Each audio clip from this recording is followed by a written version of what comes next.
Is there really a way to really feel your shadow? Is there really a way to talk with your shadow? Some people just argue that it's really a matter of getting into stillness and breathing in and breathing out to have a connection with your shadow and talk to it and even get to know your shadow. But in my experience, the shadow is really unconscious. So you don't know what it is. The shadow is an unconscious means that you have no control over it. That it comes like it overcomes you. It takes over. And you have no clue what is this that's taking over. You don't even know that something takes over. When we do some work, we may be aware that something keeps repeating itself, that we come in situations where we indeed feel, oh, it's not me, something is taking over. That's with time, but in the beginning, we just are really taken over without noticing it. We might get situations where we hurt others or where we hurt ourselves, or situations where you feel like you don't actually belong.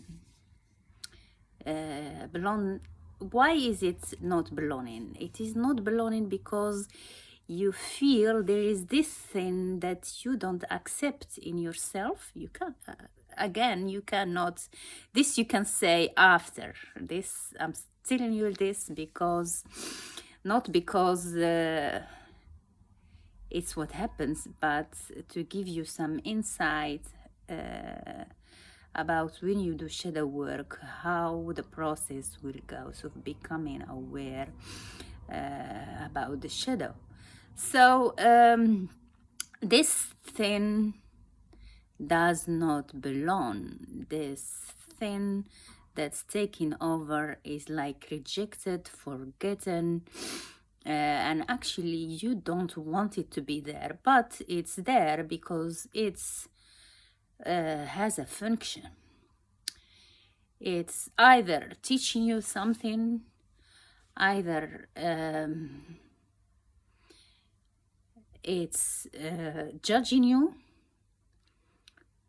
So it's there in your energy system, in your unconscious, and also in pains in the body.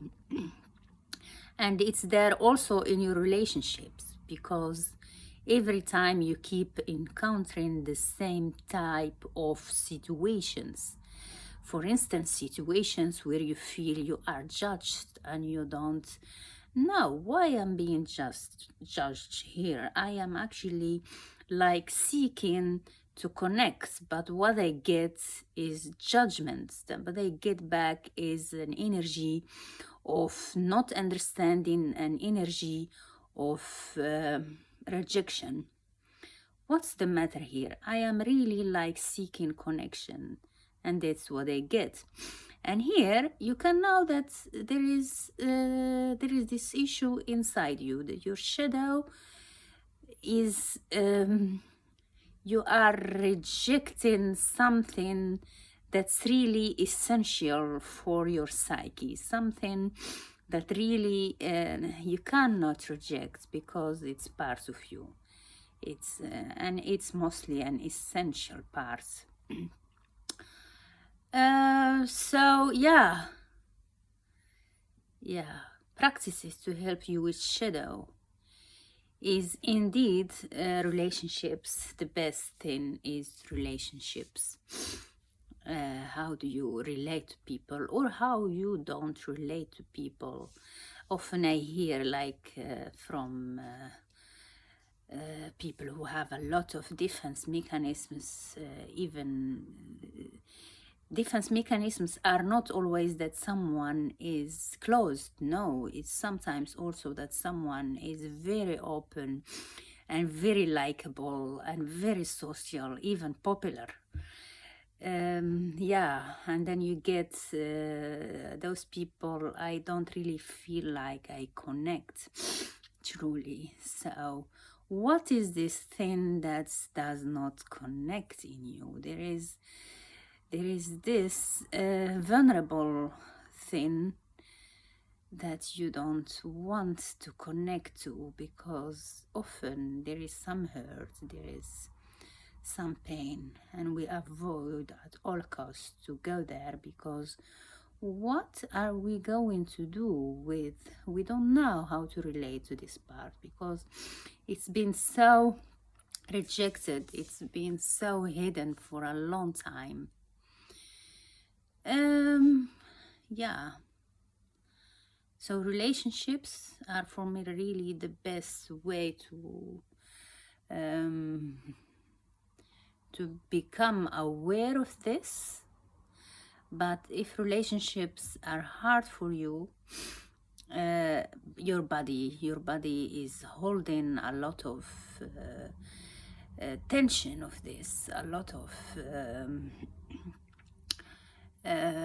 ways to teach you about your control mechanisms. And again, control is not always restriction. It can be also controlling by a lot of flexibility, of a lot of openness.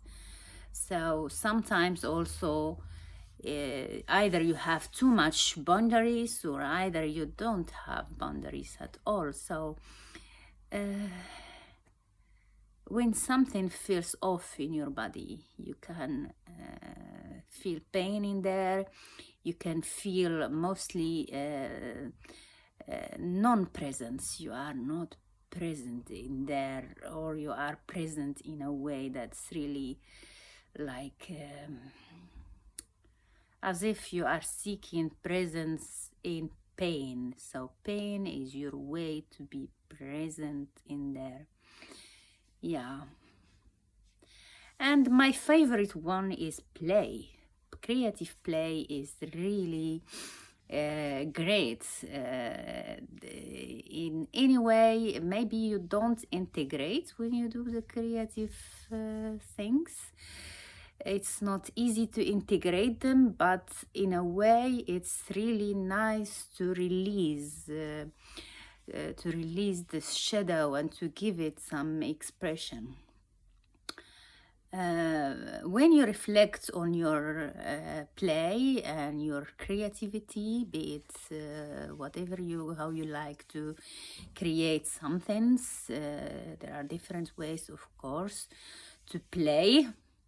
When you reflect on that, or you take some feedback from people who are present and observe you, you can really get into knowing what was this thing that comes up as I am playing. This one is, I really love this one too, because it takes the heaviness from shadow, and you learn to really make it your invisible friend that you are playing with. I use this a lot in my practice with my clients. And expression is really yeah, and the key is listening. Learn to listen. Yeah. These are some insights from Bouchra Arbaoui, Embodied Union Therapy. I am based in Amsterdam, but I really love working online with embodied practices. Online are really also amazing. In your own home, you are safe, and I can work with you. Yeah, in your own time. So reach out. It is hello@embodiedyun.com. I hope you learned something from this. I actually intended 5 minutes, but I see now that I am nearly 10 minutes. Okay, yeah, bye-bye.